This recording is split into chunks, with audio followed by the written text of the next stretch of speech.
Olá, pastor Gary Haynes, e hoje nós vamos falar de algo que está me queimando na alma, para te ser bem sincero. Título da mensagem de hoje: Por que eu não me identifico como cristão? Aí você falou, o quê? Você não se identifica como cristão e você se diz pastor? Mas eu vou te explicar. Fica comigo até o final do estudo, que eu acho que vai te abrir os olhos sobre algo que é um divisor de águas na sua vida espiritual e que faz a diferença em você ser vitorioso ou não. Tudo isso num termo, no termo e o que vem junto, embutido com o termo, tem tudo isso. Uma pausa rapidinho para eu te recomendar a Bíblia que eu mais amo, que vai te ajudar a entender melhor a palavra de Deus, que estava esgotado, voltou com a capa de luxo, a Bíblia de Estudo Dake. Super recomendo. E se você adquirir hoje, você ganha uma promoção, um desconto no preço, frete grátis, várias parcelas sem juros e ainda ganha esse dicionário etimológico de nomes bíblicos num valor de R$120, totalmente de brinde, de graça também, enquanto durar o estoque. Corre porque tem poucos e vai acabar. Super recomendo para vocês. Primeiro nós vamos começar com esse conceito, esse título então. Cristão, da onde vem? Da onde vem o seguinte, a gente acha na Bíblia 3 vezes. Porém, o que é interessante, que quando a gente acha na Bíblia essas 3 vezes, não é os discípulos de Jesus ou os crentes em Jesus Cristo se identificando dessa maneira. Agora eu vou te provar como é que vem o termo cristão, o que significava.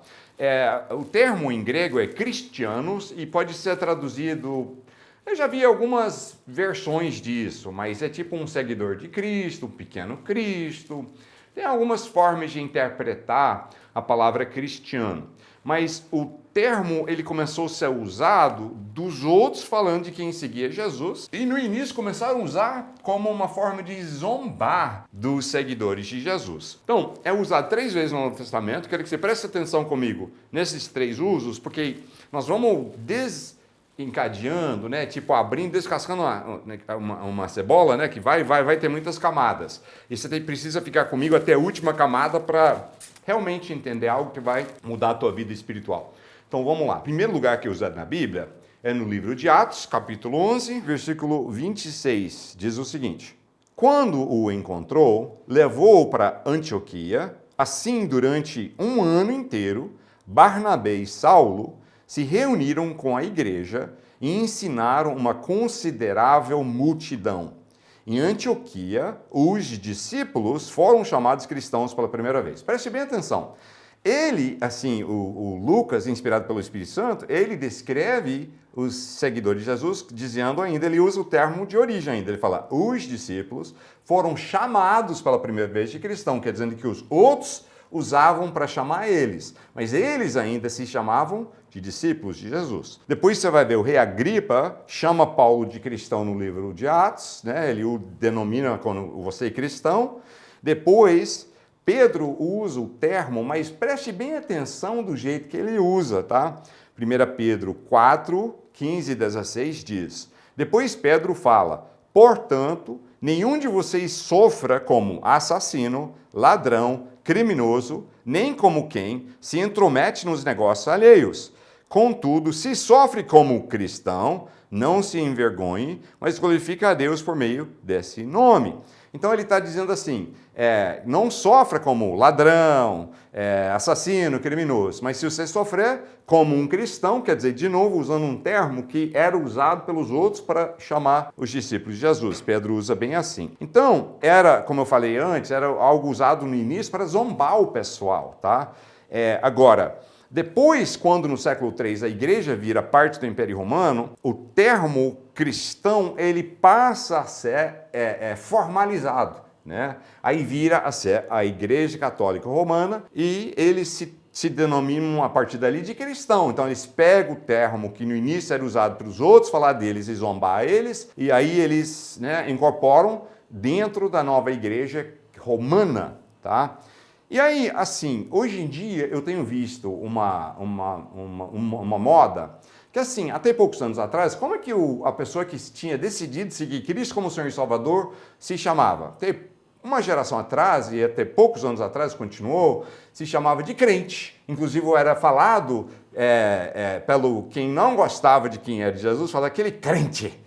né? E o servo de Jesus falava, eu sou crente em Jesus. E ele já falava com a boca cheia, mas era crente. Você vai achar vários termos na Bíblia para descrever quem é o povo de Deus, quem é salvo e serve Jesus Cristo. Você vai achar o termo em vários tipos de conjugação, né, como família, irmão, irmandade, coisa assim, mas esse conceito de irmão. Então você acha muitas vezes esse termo irmão para nos descrever. Você vai achar o termo santos dezenas de vezes para nos descrever. Aí já não está falando de algumas pessoas endossadas pela igreja para dizer que aquilo é um santo. Esse termo era para todo mundo que tinha Jesus como Senhor e Salvador, era um santo. Aí você vai em seguida ver termos como eleito, se não me engano está 14 vezes na Bíblia, e assim vai. Agora, o que é o problema hoje em dia que eu comecei a ver? Eu vejo uma igreja cristã evangélica hoje sendo uma igreja que está fazendo, em vez de fazer pessoas serem radical para Jesus, discípulo verdadeiro de Jesus, agora todo mundo quer se chamar de cristão para não ser diferente do resto de todo mundo. Então eu estou vendo agora a mania de pessoas que a gente chama de evangélicos, fala, e o que você é? O que ela é? Ah, ela é cristão. Falou, tá, mas ela é cristão o quê? Porque hoje cristão pode ser católico romano, católico ortodoxo, não tem tantos no Brasil, tem mais no sul, mas tem centenas de milhões, né, em outras partes do mundo. Você tem o que a gente chama de protestante tradicional, você tem evangélico, o Mormon se considera cristão, o Testemunho de Jeová se considera cristão, e assim vai. Muitas vertentes diferentes que todos se chamam de cristão. Então eu digo assim, que o termo usado pelos outros para descrever o povo de Deus, primeiro os zombando, que depois incorporaram como o nome oficial na igreja, hoje não significa nada. É tipo assim, eu te perguntar assim, de onde que você é? Eu que moro na cidade de Belo Horizonte, e como eu me naturalizei cidadão brasileiro aqui em Belo Horizonte, então eu sou belo-horizontino, né, e mineiro, uai. Mas assim, se alguém me perguntasse de onde que eu sou, eu falo sul-americano. Ele vai ficar assim, tá, sul-americano, mas e daí? Você tem, né, se não me engano, 13 países na América do Sul, você tem regiões e estados diferentes em um monte desses países. A Argentina tem várias províncias, o Brasil tem 26 estados e Distrito Federal, e eu posso ser de um monte de lugares e ser sul-americano. Então eu não descrevi, na realidade, de onde que eu sou. O certo seria eu falar para deixar mais claro e responder o intuito da pergunta de onde que eu sou, seria, no meu caso, eu sou belo-horizontino ou sou mineiro. Porque aí é o que a pessoa estava pescando. Eu dar a minha identidade regional, de onde você é. Só que agora nós começamos, quem antes era crente e perseguido por isso, quem antes era alguém, até evangélico era um nome usado assim com convicção, né?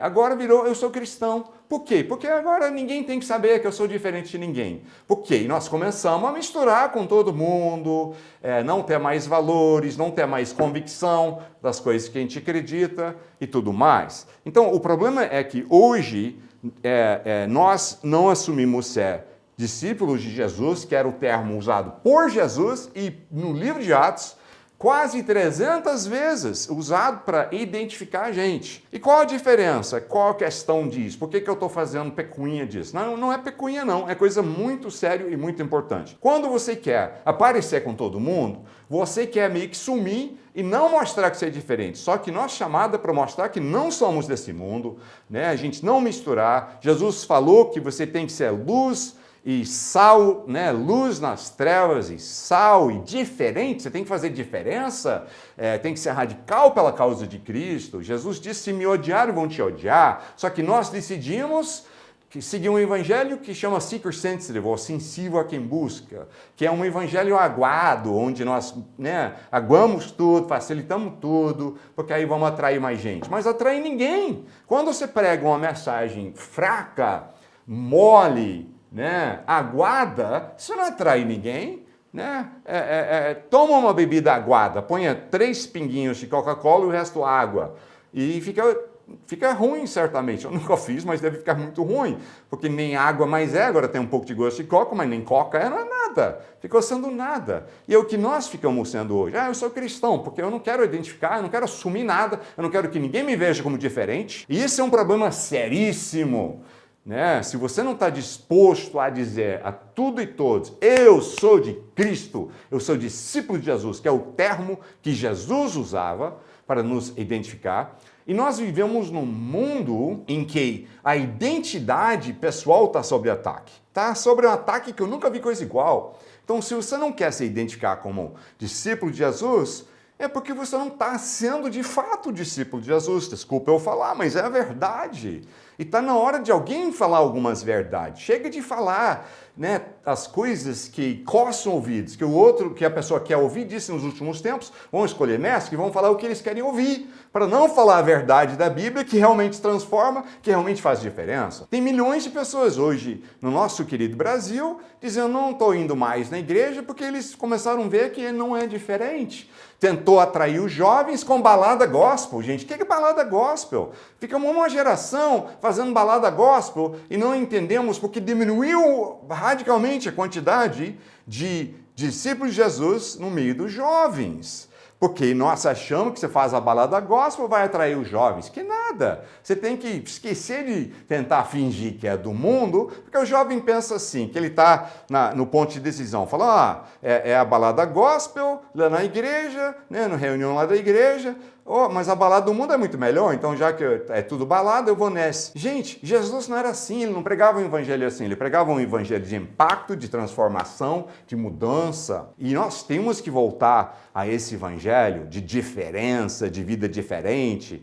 de ser radical, né, e contra a cultura. Nós temos que ser um povo que é contra a cultura. E nós temos passado anos e anos tentando adaptar a cultura, até, como eu disse, até pegamos um termo que ninguém faz diferença, cristão. Quem no Brasil não é cristão? Muito pouca gente. Então nós queremos misturar com todo mundo, só que quando você mistura com todo mundo, você deixa de ser luz, você passa a ser trevas junto, você deixa de ser sal que salga, você deixa de fazer diferença.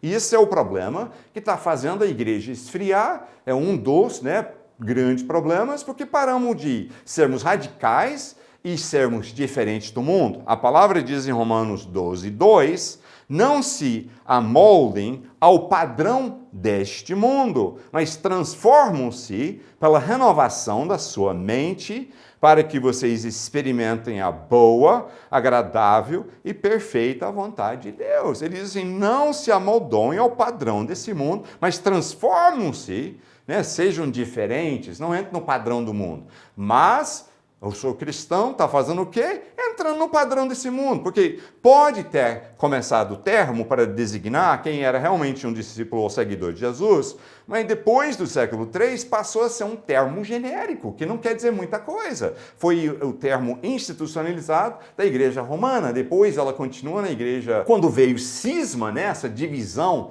em que levanta a Igreja Ortodoxa, na realidade foi a primeira reforma da Igreja. Né? Porque uma parte da igreja fala, a igreja está ficando muito poluída, está com um monte de coisa errada, e separaram, e isso se chama Igreja Católica Ortodoxo.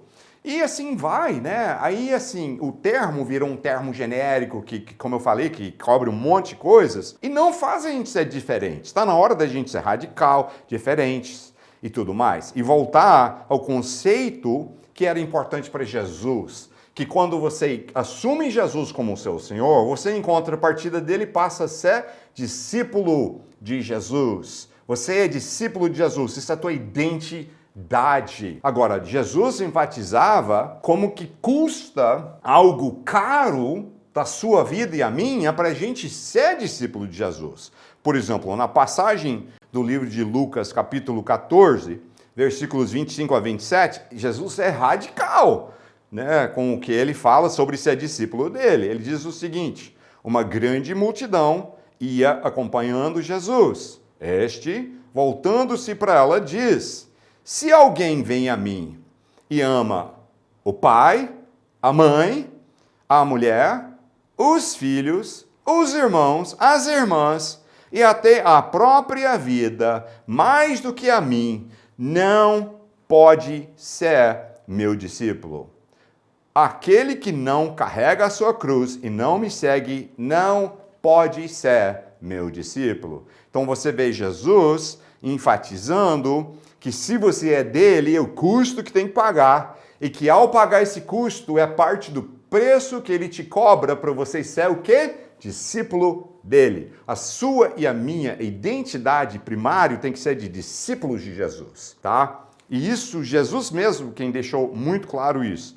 Depois você vai ver, em João 15, 8, diz o seguinte: quando vocês produzem muitos frutos, trazem grande glória a meu Pai e demonstram que são meus discípulos de verdade. Uau, isso na NVT, nova versão transformadora. Estou até gostando dessa versão, eu não ganho nada com essa versão, mas estou gostando. Estou achando bacana até aqui, estou começando a usar mais agora. Ele diz assim, quando vocês produzem muitos frutos, você dá glória ao Pai dele e você demonstra que são os discípulos dele de verdade. Uau! Então, se você produz muitos frutos para a causa de Cristo, você está mostrando aos outros que você é o quê? Discípulo de verdade de Jesus. Pondera um pouco isso aí. O crivo para Jesus dizer você é meu, você não é ser discípulo de verdade dele. Eu estou escrevendo um livro que deve sair no meados do ano que vem, chamado O Discípulo de Verdade. E, gente, está ficando muito forte. Vai te abençoar, ponha na agenda para meados do ano que vem, você preparar para ler, que vai te ajudar muito. Está me ajudando só a escrever, sabe? Depois Jesus diz que os outros vão saber que você é discípulo pela que atitude. Ele diz aqui em João 13, 34, 35, por isso agora eu lhes dou um novo mandamento.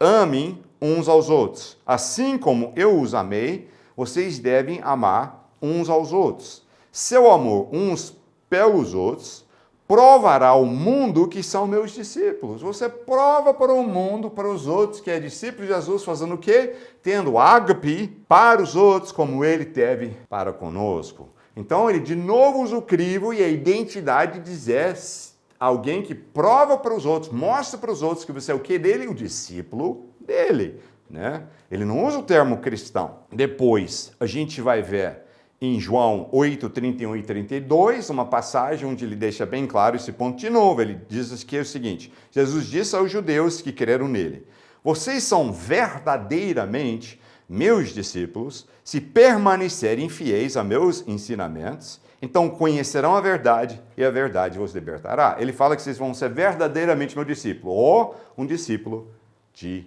verdade dele. Agora, esse termo discípulo era a identidade da igreja no livro de Atos.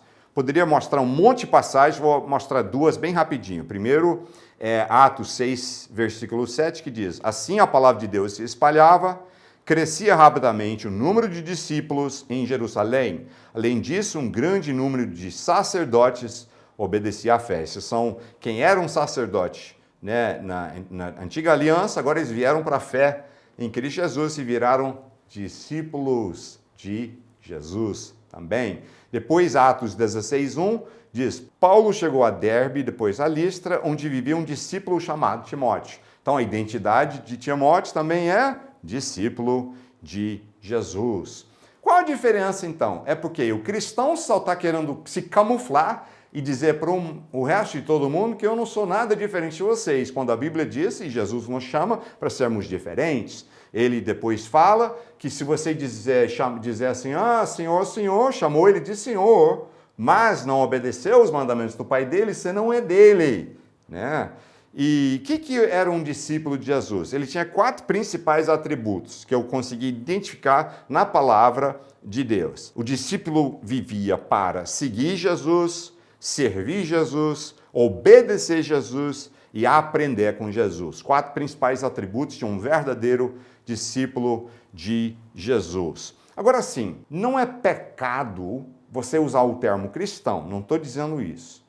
Não é pecado não, mas é igual eu falar que eu sou sul-americano. Simplesmente foi um termo que hoje em dia não tem mais nada específico, é genérico. Eu posso ser espírita e me chamar cristão, eu posso ser católico romano, eu posso, como eu disse mais cedo, um monte de coisa e é cristão. Então eu me chamo de cristão. É pecado? Não é, mas é tão genérico que não quer dizer nada hoje em dia. Então por isso que eu não me identifico como cristão, eu me identifico como um discípulo de Jesus, pronto a morrer pela causa, viver pela causa, carregar minha cruz, amar mais a Deus do que tudo e todos, pagar o preço de entregar tudo, porque o que eu ganho de volta compensa. Quando você entrega tudo pela causa de Cristo, compensa, porque o que você ganha de volta é tantas vezes maior e melhor. Você primeiro ganha a vida eterna. Fala, mas isso era fácil, eu não tenho que pagar isso tudo e ganhar. Mentira! Infelizmente, muita gente tem sido enganados na igreja evangélica. Eles acham que era só ir na frente, falar, aceitei Jesus como Senhor e Salvador, voltar, viver a tua vida como você quer ainda.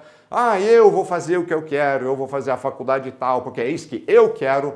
Você quer ser missionário? Eu não quero ser, eu não gosto disso, né? Eu vou fazer o meu caminho. Isso não é ser discípulo de Jesus, não, desculpa. E você fala, não, mas eu tenho a vida eterna. Bem, é questionável. A Bíblia diz que tem um monte de gente que vai chegar lá no dia do juízo e vai falar, Senhor, fiz um monte de coisa aqui, mas Jesus vai falar, não era meu, você não é meu, não, eu não te conheço, não. Então toma cuidado. Você ter a vida eterna de verdade significa viver uma vida como o discípulo de Jesus. Agora, vida eterna é o melhor presente que poderia ter, porque a gente começa a crescer nessa vida e quando a gente começa a conseguir ter um pouco de consciência da vida e das coisas, a gente começa a entender que nós vamos morrer, que nós vamos envelhecer e morrer. Mas a beleza é quando você é discípulo de Jesus, você vai viver eternamente, com um novo corpo, sem dor, sem tristeza. Meu amigo, já é o maior presente de todos. E fora isso, nessa própria vida, você vai ter a bênção de Deus, o favor de Deus, a alegria do Espírito Santo vindo em você, e quando não teria motivo a nível natural, você é cheio de alegria. A paz de Deus, quando era para você estar perturbado, a paz de Deus vem. Meu amigo e irmão, discípulo de Jesus, nada melhor. Então eu me identifico como discípulo de Jesus e não cristão por causa disso. Não estou dizendo que é pecado, mas eu estou dizendo que não significa muita coisa eu falar que sou cristão. E significa muita coisa eu falar que eu sou um discípulo de Jesus. O chamado é, vamos ser discípulos de Jesus de verdade? Vamos deixar Ele ser Senhor de verdade? E entregar tudo para Ele e viver essa vida maravilhosa que é ser um discípulo verdadeiro de Jesus. Se você está sendo abençoado pelo movimento dos discípulos, eu quero te chamar para fazer parte. É de graça. Tem várias formas. Inscreve no canal aqui no YouTube, aperta o sininho também, que aí vai sempre saber quando subimos vídeos novos. E comenta o que você achou desse vídeo hoje nos comentários abaixo. Ajuda muito a gente crescer no YouTube. Além disso, quero te chamar para ir em nosso portal, osdiscípulos.org.br, onde você vai achar uma riqueza de conteúdo que vai te ajudar a crescer nas coisas de Deus. Vai lá que você ganha um livro de graça por cadastrar, você vai ter artigos, vídeos, TV Discípulo, loja, notícias do ministério, muita coisa. Então, quero te chamar para ir lá conhecer o nosso portal. E além do mais, se você está sendo abençoado e quer nos ajudar a alcançar mais vidas com essa mensagem para sermos discípulos verdadeiros de Jesus, ore e pondera sobre contribuir, virar um mantenedor para nos ajudar a tocar mais vidas. Deus te abençoe.